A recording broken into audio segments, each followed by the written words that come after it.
now making arrangements of my music, adaptable arrangements of them, so that ensembles can perform my music in the fall. If there are only 4 people, say there's a flute player, a saxophone, a clarinet, a trumpet, and a marimba player on a Monday, can they play my piece?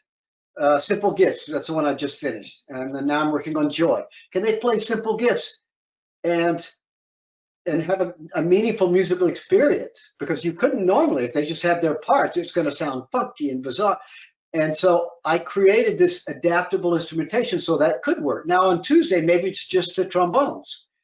And can they do the same thing? Can they play my music and have a meaning? And it would work that way. So I see you put up the a sample of part of the score here, Matt. This just shows you, there are 5 different groups. There's the C treble clef, there's B flat treble clef, and then there's the C bass clef, that'd be the low brass and the bassoons, and there's E flat treble clef and F treble clef. So all these 5 families, and I made a 4-part, so I compressed the voices.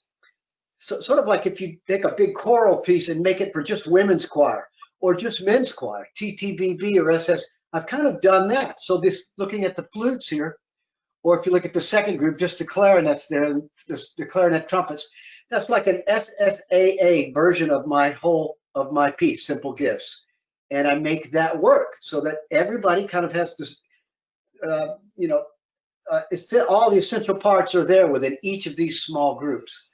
So basically just very adaptable. I made it work so that just about any configuration you're faced with on any given day, any combination of instruments, any number of instruments, and any configuration of instruments, you should be able to have a meaningful rehearsal experience where you can understand all, get all the voices and all the different lines that are happening.